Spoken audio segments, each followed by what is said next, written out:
When I was growing up, when I was young, we had a radio in our house, but we did not have a TV.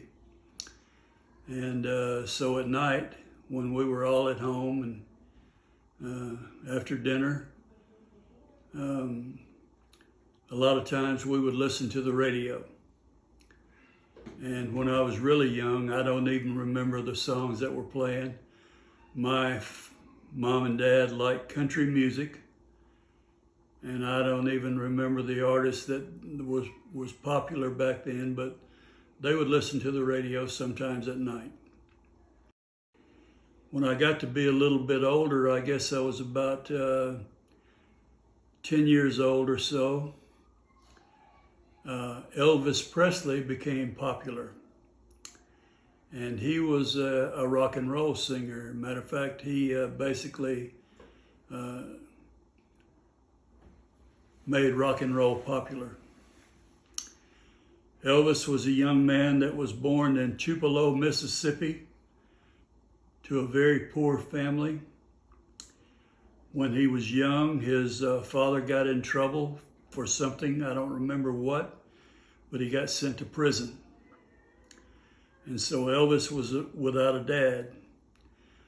About the time that his dad got sent to prison, or right before, they moved from Tupelo, Mississippi to Memphis, Tennessee. And so Elvis, they lived in a very poor government housing project where there were lots of black people living around them, mostly black people. And so Elvis became exposed to black music. And there were a lot of those people that sang in the community where he lived. And he would go and listen to them. And they had a big effect on his life. And so when he got to be a teenager, he got a guitar and he started singing. And mainly what he was singing was this black music that he had been listening to when he was growing up. And so when he was about, 18 years old or so, he decided he wanted to record some records. And there was a recording studio there in Memphis. And so what he did was that he changed a few of the lyrics in the songs that he had been listening to. And he changed the music just a little bit, the beat of the music. And he recorded some songs that he had heard black people singing before. So one of the songs that, one of the first ones he recorded was called "That's All Right, Mama." And that's a song that this black lady had sang. He also, during his early time as a musician, recorded "Blue Suede Shoes," "Don't Be Cruel," "Hound Dog," and "Jailhouse Rock." And Elvis was an instant hit. People loved him everywhere. Not only did he sing, but when he was up on stage, he was moving around a lot. He was doing a lot of shaking and moving. And a lot of people loved that, but the older adults did not love that. They said that what he was doing was immoral, and it was bringing down the character of the youth in the country today, or for that day. But anyway, Elvis went on to be a very famous, very successful musician. Later on, got into movies, made a lot of movies, and then later in his life, he started touring and putting on concerts.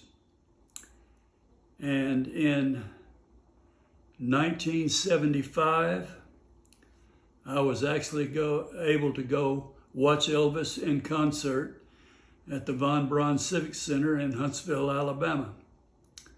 And that's something that I never imagined that I would get to do, would be see Elvis in person. But I really enjoyed the concert.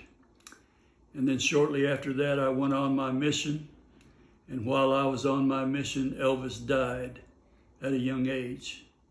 And so that was kind of sad. But I enjoyed Elvis Presley. Some of the other singers that were popular during my youth was Rick Nelson. Rick Nelson was born into a musical family. His father was a musician. And Rick had a really good voice.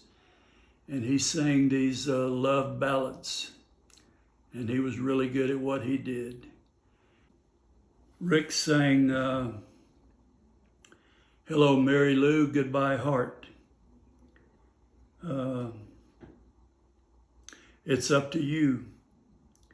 You're the Only One. And these were all soft ballads that he sang.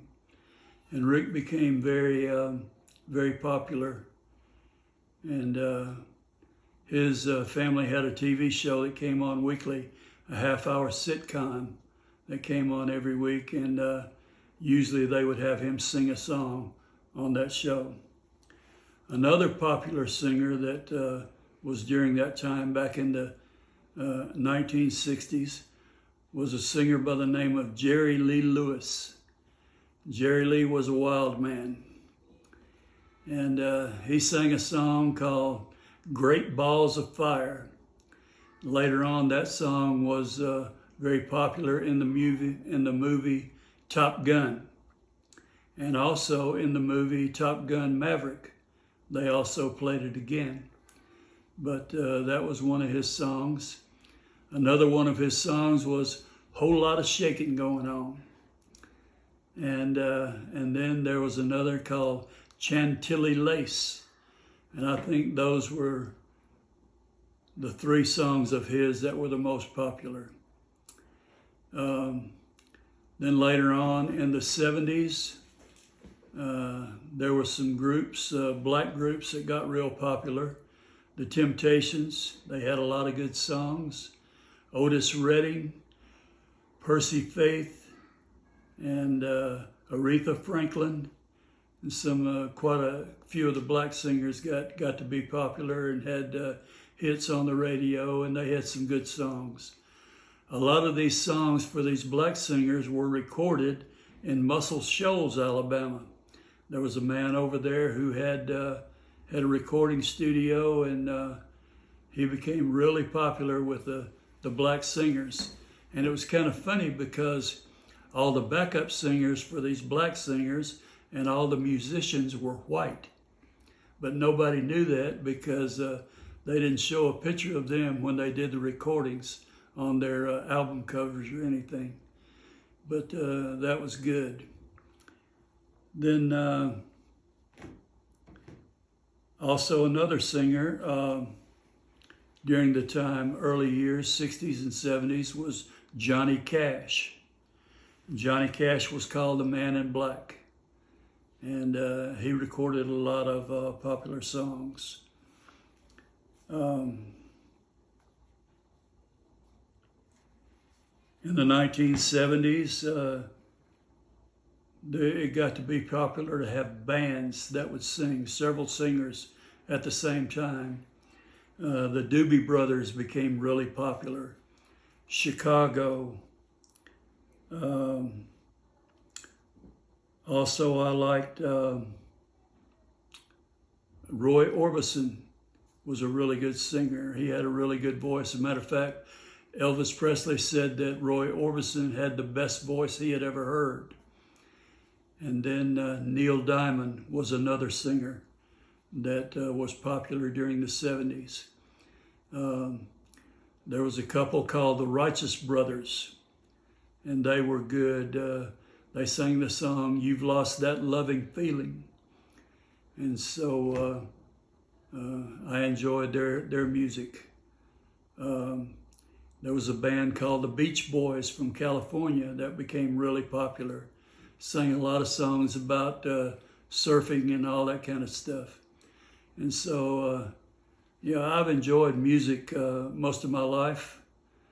After I got married and started raising a family, I didn't listen to music as much as I had before. But then later on, when I started listening again, I had kind of switched over to country music. I like Garth Brooks, George Strait. What's the one from Oklahoma? Toby Keith. Toby Keith. I really like Toby, and so I've enjoyed listening to a lot of musicians in my life, and still enjoy listening to some.